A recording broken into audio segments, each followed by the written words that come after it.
আমরা যত ভালো কাজকে ভালো কাজ মনে করে করি বা যত কাজকে আমরা ভালো কাজ হিসেবে জেনে করি, সেটা আমাদের মালিক আল্লাহর কাছে ভালো কাজ হবে যখন সেই কাজটা আল্লাহর নির্দেশ মতো হবে এবং রাসূল সাল্লাল্লাহু আলাইহি সাল্লামের পদ্ধতি অনুযায়ী হবে। আদেশ হবে আল্লাহর, পদ্ধতি হবে নবীজির, তাহলে সেক্ষেত্রে সেটা আল্লাহর কাছে ভালো কাজ হিসাবে বিবেচিত হবে। এখন যদি নির্দেশ আল্লাহর না থাকে কোনো বিষয়ে, কিন্তু সেই কাজটা করার সময় এই টাইপের কাজে রাসূল আকরাম সাল্লাল্লাহু আলাইহি সাল্লামের সুন্নাত মেনে করি, তাহলে সেটাও ভালো কাজ হবে না। আবার আল্লাহর নির্দেশটাই পালন করতেছি, নবী সাল্লাল্লাহু আলাইহি সাল্লামের পদ্ধতি না, সেটা কার পদ্ধতিতে? অন্য কোনো মানুষের পদ্ধতিতে, অন্য কোনো নিয়মে, সেটাতে রাসূলের নিয়ম নাই, হাদিসের নিয়ম নাই। এরকম কোরআন এবং হাদিস ছাড়া ইসলামের নাম দিয়া মন গড়া কিছু কাজ আমরা টুকটাক করি কি করি না? এই যে ইসলামের নাম দিয়া টুকটাক অন্যান্য কাজ করি, যেগুলো আসলে কোরআনে নাই, যেগুলো আসলে রাসূল সাল্লাল্লাহু আলাইহি সাল্লামের নিয়মে পদ্ধতিতে নাই, সেগুলো হয়তো আমার বাপ দাদার নিয়মে আছে, আমার পীর সাহেবের নিয়মে আছে, আমার দিনী ভাইয়ের নিয়মে আছে, আমার এলাকার নিয়মে আছে, কিন্তু কোরআনের নিয়মে নাই, তখন সেই কাজটা হয় বেদাত। সেটার নাম কি হয়? বেদাত। মানে দাঁত ছাড়া, মানে এটার গোড়া নাই, কোরআন বা হাদিসে এটার কোনো ভিত্তি নাই, সেটাকে বলা হচ্ছে বিদআত। এটা বাংলা বেদাত না, আরবি বিদআত মানে হলো ইসলামের মধ্যে নকল জিনিস। ইসলামের মধ্যে আসল আর নকল দেখতে অনেক সময় কাছাকাছি হয় না, কিন্তু নকল তো নকল, আসল তো আসল, একটার সাথে আরেকটার কোনো তুলনাই চলে না, কিন্তু দেখতে একরকম দেখা যায়। ইসলামের নাম দিয়ে আমরা অনেক কাজ করি যেগুলো আসলে কোরআনেও নাই, হাদিসেও নাই, এগুলো হলো নকল টাকার মতো, নকল জিনিসের মতো। কথা কি বুঝতে পারছেন? আল্লাহর আদেশ আর নবীজি সাল্লাল্লাহু আলাইহি সাল্লামের পদ্ধতি, এই দুইটা যোগ হলে তখনই আমি সেই কাজকে ভালো কাজ হিসেবে করব। এজন্য ইমানদার কোনো কাজকে ভালো কাজ মনে করে যখনই করবে, তার দেখতে হবে এক নম্বরে সেখানে আল্লাহর আদেশ আছে কিনা, দুই নম্বর নবী সাল্লাল্লাহু আলাইহি সাল্লামের নিয়ম আছে কিনা। দুইটার কোনো একটার ঘাটতি থাকলে সেটা ভালো কাজ। গোটা দেশের মানুষও যদি করে, কি বলেন, বাপ দাদার 14 গোষ্ঠী, 18 গোষ্ঠী, 20 গোষ্ঠী, 22 গোষ্ঠী যদি করে, গোটা দুনিয়ার মানুষ যদি করে, একেবারে একজন পীর সাহেব, নেককার সাহেব, ইমাম সাহেব, খতিব সাহেব তিনিও যদি করেন, হবে না। আমাদের একমাত্র মডেল কে?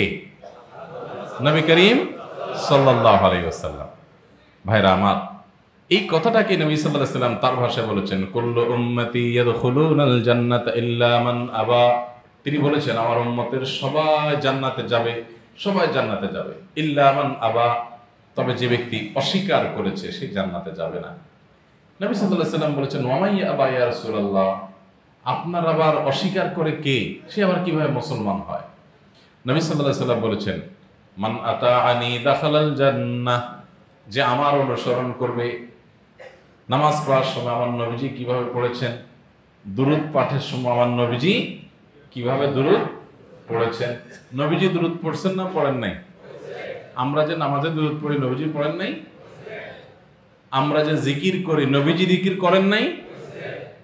তো একজন মুসলমান জিকিরের সময় চিন্তা করবে আমার রাসূল সাল্লাল্লাহু আলাইহি সাল্লাম কিভাবে জিকির করেছেন, তাই না? আমার রাসূল সাল্লাল্লাহু আলাইহি সাল্লাম কিভাবে নামাজ পড়েছেন, আমার রাসূল সাল্লাল্লাহু আলাইহি সাল্লাম কিভাবে দোয়া করেছেন, তিনি কিভাবে অন্য কাজ করেছেন, এগুলো সব সেই নিয়ম অনুযায়ী আমি করব, উনি ছাড়া অন্য কারণ নিয়মে করব না। তাহলে আপনারা এখন বলতে পারেন, তাহলে হুজুরদের দরকার কি? হুজুরদের দরকার আছে এই ক্ষেত্রে যে নবী সাল্লাল্লাহু আলাইহি সাল্লামের নিয়মটা আমাদেরকে হাদিস দেখে দেখে, কোরআন দেখে দেখে বাতলে দিবেন হুজুররা। এছাড়া হুজুর যদি নিজের মন গড়া একটা পদ্ধতি বলে, হুজুর যত বড়ই হোক, সে হুজুরের কথা হবে না। যদি হাদিসের সাথে মিল না থাকে, হুজুর যদি মন গড়া কথা বলে, সেই কথা কি আমরা মানতে পারি? তাহলে আমরা হুজুর ও খাঁটি আর অখাঁটি এটা বাছাই করব ওই যে কোরআন হাদিস দুইটা কোষ্টি পাথর দিয়া। কোরআন হাদিসের সাথে মিলছে তো মারহাবা, কোরআন হাদিসের সাথে মিলছে নাই, তাহলে সেটা আমরা গ্রহণ করতে পারি না। এই বিষয়ে পৃথিবীর কোন মুসলমানের ভিন্ন মত থাকার কোন সুযোগ আছে? কোন সুযোগ নেই। এই জন্য আল্লাহ বলেছেন, ওয়ামান ইউতি'আল্লাহা ওয়া রাসূলাহু ফাকাদ ফাযা ফাওজান আযীমা। যে ব্যক্তি আল্লাহ এবং তার রাসূলের আনুগত্য করে, আল্লাহর কথা মেনে চলে, আর নবীজির পদ্ধতি খুঁজে খুঁজে খুঁটে খুঁটে জেনে জেনে মানার চেষ্টা করে যে আমার নবী কোনটা করেছেন, এভাবে যে খুঁটে খুঁটে আল্লাহর আনুগত্য করে, রাসূল সাল্লাল্লাহু আলাইহি সাল্লামের আনুগত্য করে, ফাকাদ ফাযা ফাওজান আযীমা, সে মহা সাফল্যের অধিকারী হয়ে যায়, মহা সফল হয়ে যায়, চরম সার্থক হয়ে যায়। শেষ হাসি সে হাসতে পারে, কিয়ামতে আখিরাতে তার সাফল্য থাকে চূড়ান্ত। এজন্য চূড়ান্ত ভাবে যদি সফল হতে চাই, শেষ হাসি যদি হাসতে চাই, যে হাসির পরে আর কখনো মুখ মলিন হবে না, চেহারা কালো হবে না, আপনার কখনো আর ব্যর্থতার গ্লানি আপনাকে পেয়ে বসবে না, যেই সাফল্য হবে জান্নাতের সুসংবাদ পাওয়ার পর। আল্লাহ বলেছেন, ফামান যুহজিহা আনিন নারি ওয়া উদখিলাল জান্নাতা ফাকাদ ফাজ, যাকে আল্লাহ তাআলা জাহান্নাম থেকে মুক্ত ঘোষণা করবেন, কিয়ামতের দিন বলা হবে, অমুকের ছেলে অমুক, তোমার জাহান্নাম থেকে মুক্ত ঘোষণা করা হলো, তোমার জান্নাতের সুসংবাদ তোমাকে দেয়া হলো। ফাআম্মা মান উতিয়া কিতাবাহু বিয়ামিনি, যার ডান হাতে আমলনামা দেয়া হবে। ডান হাতে আমলনামা পাওয়া মানে হলো তার সারা জীবনের যে রিপোর্ট বই, এই রিপোর্ট বইটা যখন ডান হাতে দেয়া হবে, ডান হাতে তার রিপোর্ট বই দেওয়ার মানে হলো লোকটা জান্নাতি। আল্লাহ বলেছেন, ফামান যুহজিহা আনিন নারি ওয়া উদখিলাল জান্নাতা ফাকাদ ফাজ। দুনিয়াতে ক্ষেতের ধান ভালো হয়েছে, ফসল ভালো হয়েছে, দোকানে কাস্টমার ভালো আসছে, বেচা কিনা ভালো হয়েছে, চাকরিটা হয়ে গেছে, প্রমোশনটা হয়ে গেছে, বিয়েটা যেখানে করতে চাইছেন সেখানে ব্যাটে বলে হয়ে গেছে, গাড়িটা হয়ে গেছে, বাড়িটা হয়ে গেছে, এগুলো সবগুলো সাফল্য। কিন্তু এই সফলতা এটা চূড়ান্ত সফলতা নয়। গাড়িটা হয়ে গেছে, অ্যাক্সিডেন্ট হয়ে যে মারা যাবেন না, আপনি বিপদে পড়বেন না, তার কোনো গ্যারান্টি। আপনার দোকানে বেচা কিনা ঠিক মতো হয়েছে, কিন্তু সেই বেচা কিনা হওয়ার টাকাটা সেফে নিরাপদে আপনি জমা করতে পারবেন, তার কোনো গ্যারান্টি। আপনার যেখানে বিয়ে করতে চেয়েছেন ব্যাটে বলে সেখানে বিয়ে হয়ে গেছে, কিন্তু বিয়ে হলেই যে সেখানে সুখ হবে তার গ্যারান্টি আছে। আপনি ফলাফল চাইছেন যেরকম হওয়ার কথা, পরীক্ষা দিয়েছেন, আশা করেছেন সেরকম ফলাফল হবে, ফলাফল সেরকম হয়েও গেছে, কিন্তু এই ফলাফল ভালো হওয়াতেই যে আপনি ভালো কলেজে বিশ্ববিদ্যালয়ে চান্স পাবেন বা চাকরি হবেন তার গ্যারান্টি। আপনার চাকরি হয়ে গেছে কোনো এক জায়গায়, চাকরি হওয়ার পর আপনি বেতন টেতন পেয়ে হাসি মুখে সুখে সংসার করবেন, এর গ্যারান্টি। চাকরি হওয়ার পর বহু মানুষ দৌড়ের উপরে আছে না নাই? আপনার প্রমোশনের জন্য বহুদিন অপেক্ষা করছেন, দোয়া দরুদ পড়ছেন, দান সাদেকা করছেন, কান্নাকাটি করছেন, চোখের পানি ফেলছেন, আল্লাহর কাছে চাইছেন, প্রমোশনটাও হয়ে গেছে। হয়ে গেছে দেখেই যে আপনি সুখী হয়ে যাবেন তার গ্যারান্টি।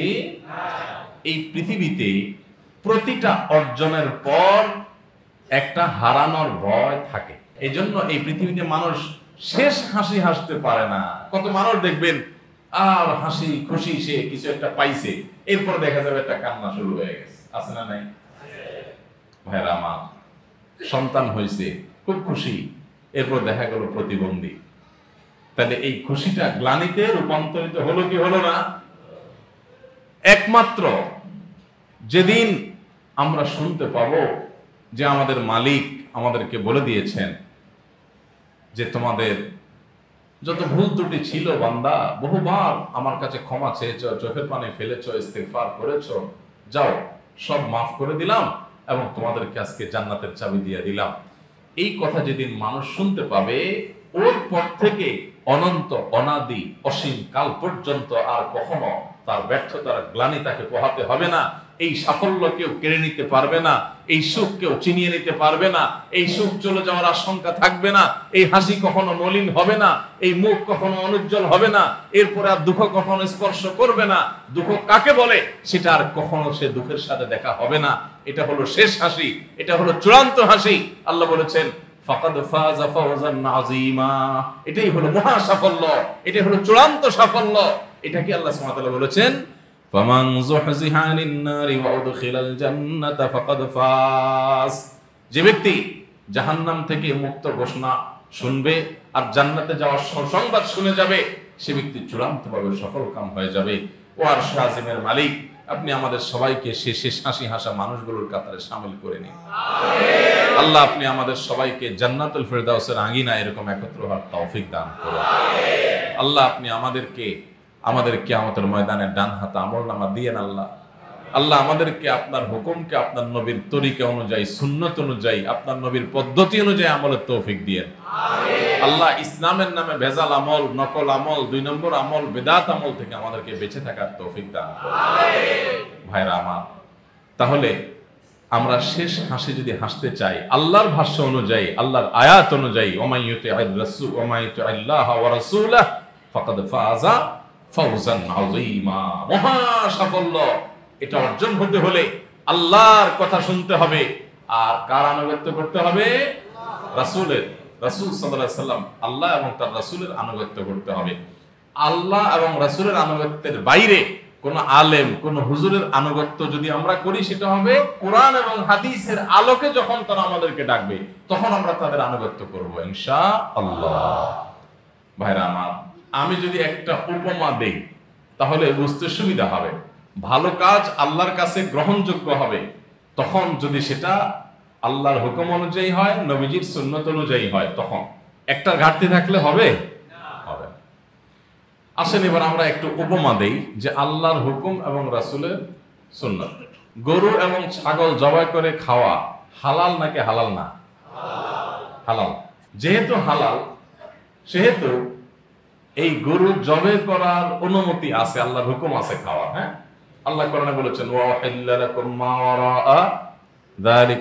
এই যে হারাম কয়েকটা জিনিসের উল্লেখ আল্লাহ করেছেন, এছাড়া বাকি সব তোমাদের জন্য আল্লাহ বলেছেন হালাল। তো এর বাইরে বাকি সব যে হালাল আল্লাহ করেছেন, এর মধ্যে গরু ছাগলও আছে। তাহলে আল্লাহ তাআলার হুকুম আছে গরু খাওয়া, গরুর গোশত, খাসির গোশত, মুরগির গোশত, এগুলো খাওয়া আল্লাহর হুকুম আছে। কিন্তু এটা জবাই করতে হবে নবীজির পদ্ধতি অনুযায়ী। বুঝেন নাই কথা? এখন বিসমিল্লাহি আল্লাহু আকবার বলে জবাই করা, এটা কার নিয়ম? নবীর নিয়ম। যদি সেটার নির্দেশও আল্লাহ করেছেন, ফাকুলু মিম্মা যুকিরা ইসমুল্লাহি আলাইহি, আল্লাহর নির্দেশ, আল্লাহর নাম নেওয়া হয়েছে যে পশু জবাই করো, ওটা খাও। তো নবীজি আমাদেরকে দেখাইছেন কিভাবে আল্লাহর নাম নিয়ে জবাই করতে হবে। তাহলে আল্লাহর নির্দেশ আর নবীজি সাল্লাল্লাহু আলাইহি সাল্লামের তরিকা দুটো একত্র হয়েছে, ওটা খাইতে পারবো, তাই না? এবার আসেন, আল্লাহর নির্দেশ নাই, নবীর তরিকা আছে। ভালো করে বুঝেন, আল্লাহর নির্দেশ নাই, জবাইটা একেবারে নবীজি যেভাবে করেছেন সেই বর্ণনা অনুযায়ী করছেন।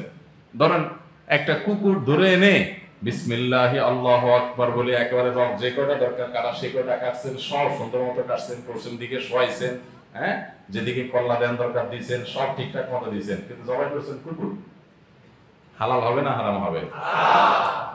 কারণ আল্লাহর নির্দেশ নেই। আবার জবাই করছেন গরু, আল্লাহর নির্দেশ আছে, কিন্তু বিসমিল্লাহ বলেন না, নবীর সুন্নতকে ডিনাই করে দিয়েছেন, ইচ্ছাকৃত বিসমিল্লাহ ছেড়ে দিয়েছেন। ইচ্ছাকৃত যদি মুসলমান বিসমিল্লাহ ছাড়ে তাহলে ওই পশু খাওয়া হালাল না। তাহলে আল্লাহর নির্দেশও লাগবে, নবী সাল্লাল্লাহু আলাইহি সাল্লামের পদ্ধতিও লাগবে। অবশ্য নবী সাল্লাল্লাহু আলাইহি সাল্লামের পদ্ধতি ছাড়া যদি অন্য কোন পদ্ধতিতে মানুষ ইবাদত করে, এই জবাই করার বিষয়টা তো হালাল হারামের ব্যাপার। ইবাদতের ক্ষেত্রে যদি আসে, জিকির বলেন, তেলাওয়াত বলেন, দুরুদ বলেন, নামাজ বলেন, হ্যাঁ, এই যত জিনিস আছে এগুলোতে যদি কবর জিয়ারত বলেন, নবীজি সাল্লাল্লাহু আলাইহি ওয়াসাল্লামের পদ্ধতি ছাড়া অন্য কারোর পদ্ধতিতে কেউ করে, তাহলে সেটার নাম হলো বেদাত। সেটার নাম কি ভাই? বেদাত। এই বেদাতটা বোঝার জন্য আমি বলেছিলাম এটা হলো আসল আর নকলের মতো। সুন্নতটা হলো আসল আর বেদাতটা হলো নকল। দেখতে একরকম প্রায় দেখা যায়, তাই না? জিকির, হ্যাঁ, অন্যান্য কাজ কাম মনে হয় একই রকম, কিন্তু একটা কোরআন হাদিসের সাথে মিল আছে, আরেকটা মিল নাই।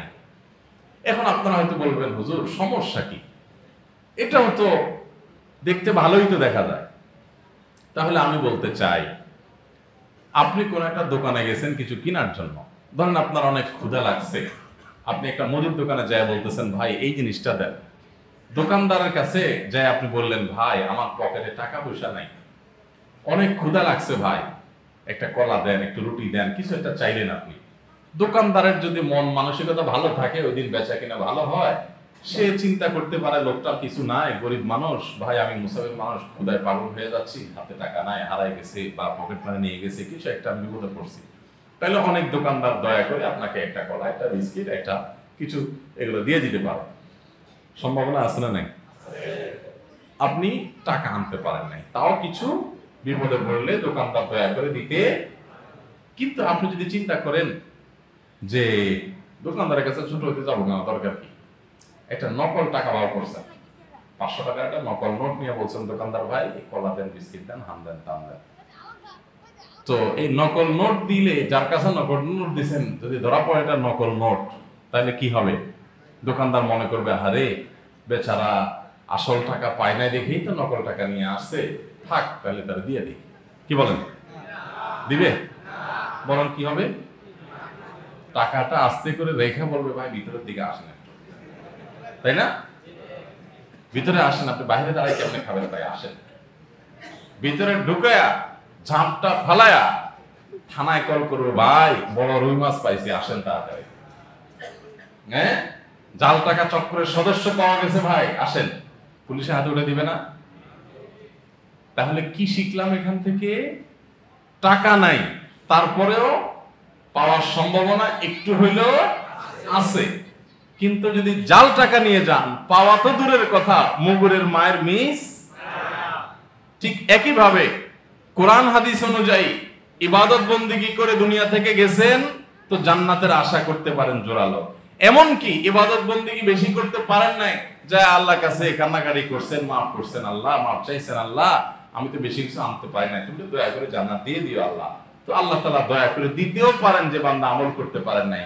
কিন্তু যদি ওই যে নকল আমল, 2 নম্বর আমল নিয়ে যান, যেটা মেড ইন মদিনা না, যেটা মেড ইন কোন, আর সেটা না বলি, বিভিন্ন জায়গার মেড, ইসলামের নামে বিভিন্ন জিনিস আছে না, অমুক জায়গার মেড, তমুক জায়গার মেড, অমুক হুজুরের মেড, তমুক পীর সাহেবের, অমুক আলেম সাহেবের মেড, এটা মেড বাই মুহাম্মদ সাল্লাল্লাহু আলাইহি ওয়াসাল্লাম না, মেড ইন মদিনা না, সুন্নাতে নাই, কোরআন হাদিসে নাই। এরকম নকল আমল যদি নিয়ে আল্লাহর কাছে হাজির হন, তখন কি হবে জানেন? নবী সাল্লাল্লাহু আলাইহি ওয়াসাল্লাম বলেছেন, ইয়্যাকুম ওয়া মুহদাসাতিল উমুর, তোমরা সমস্ত নকল আমল থেকে বেঁচে থাকবা। ফা ইন্না কুল্লা মুহদাসাতিন বিদআহ, কারণ ইসলামের নামে যত নকল আমল আছে, কোরআন হাদিসে যেটা নাই, এরকম বানোয়াট আমল, এগুলো সবগুলো বিদআত, এগুলো সব নতুন আবিষ্কার। ওয়া কুল্লু বিদআতিন দালালা ওয়া কুল্লু বিদআতিন দালালা, আর সকল বিদআত এটা ভ্রষ্টতা, মানুষকে সঠিক পথ থেকে সরায় দেয়। আর এই বেদাতে যে গোমরাহি হয়, পথহারা হয়, এই পথহারা হলে সে পথের শেষ মাথায় জাহান্নাম অপেক্ষা করছে। বেদাত এবং নকল আমলে কখনো আল্লাহর কাছে মুক্তি পাওয়া যাবে না। এই জন্য ভাই খুব সাবধান আমলের ক্ষেত্রে। আস্তে আস্তে আস্তে আস্তে ইনশাআল্লাহ ইনশাআল্লাহ ইনশাআল্লাহ বাবাজি, আমরা শিরক বিদআত করব না বলেই তো এত কথা বলতেছি। আল্লাহ আমাদের সবাইকে আমলের তৌফিক দান করুন। তাহলে আমরা পাক্কা নিয়ত করব যে আমরা কোনো শিরক এবং বিদআত করব না। আল্লাহ আমাদেরকে বুঝা এবং আমল করার তৌফিক দান করুন।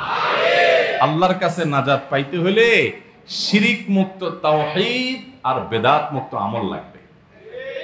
শিরক মুক্ত তাওহীদ আর বিদআত মুক্ত আমল লাগবে। আমল হইতে হবে পিওর, অরিজিন। 2 নম্বর জিনিস আল্লাহর কাছে গ্রহণযোগ্য হবে।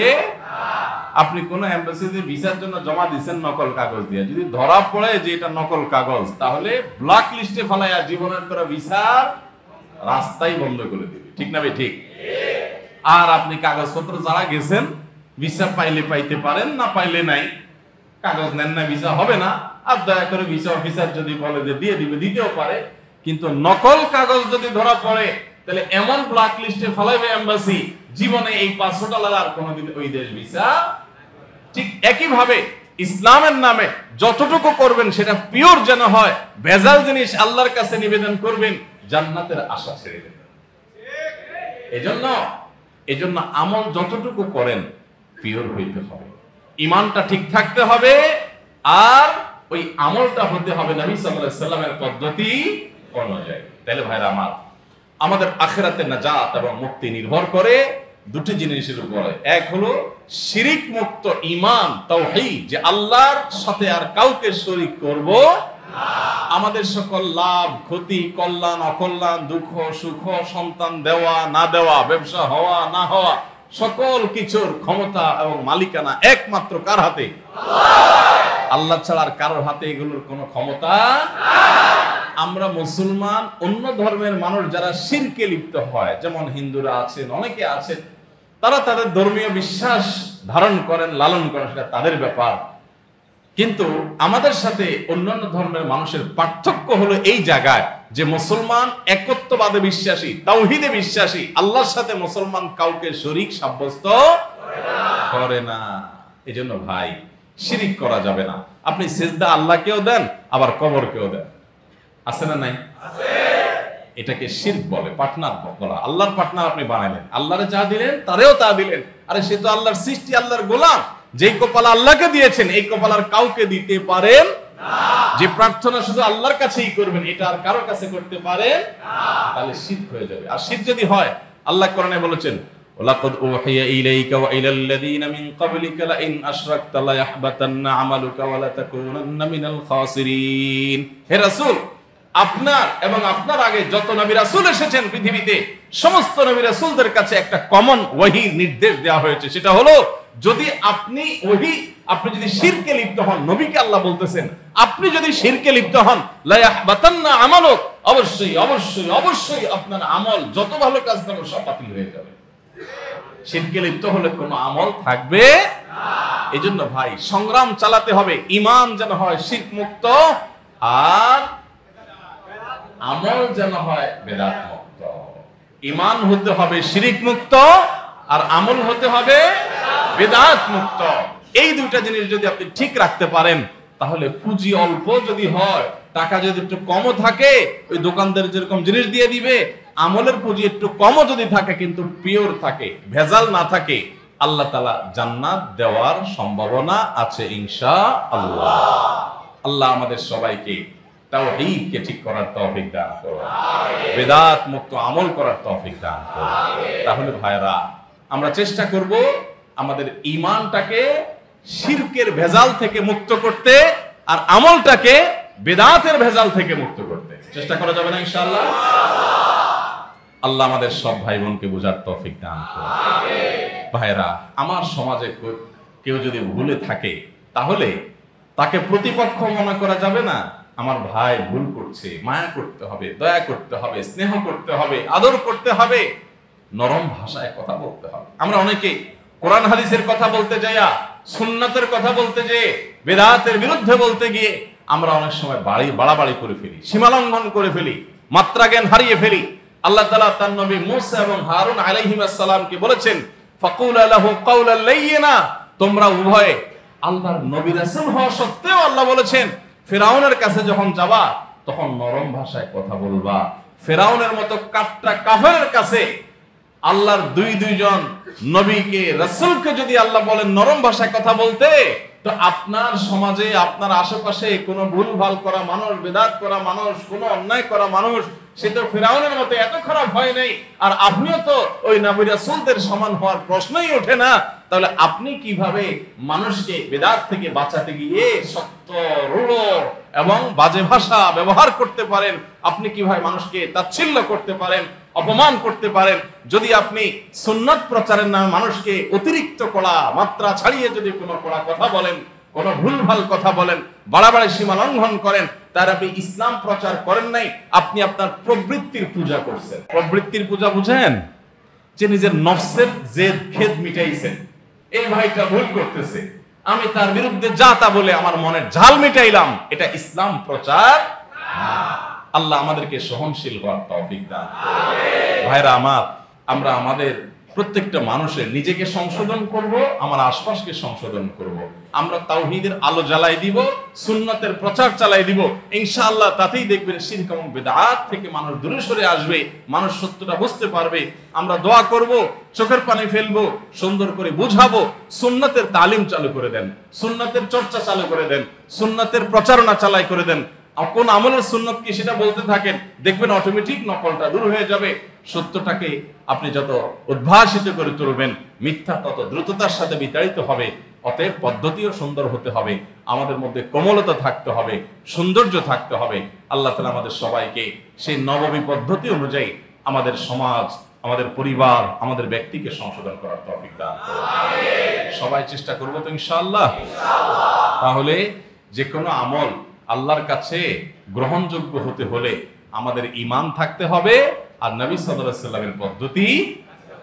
যে কোনো ভালো কাজ হবে তখন যখন সে ভালো কাজের পক্ষে আল্লাহর আদেশ নিষেধ আছে, আল্লাহর আদেশ আছে, আর নবীজি সাল্লাল্লাহু আলাইহি ওয়াসাল্লামের পদ্ধতি আছে। এই দুইটা যখন টিক চিহ্ন পাওয়া যাবে তখন সেটা সমান সমান বলা যাবে নেক আমল।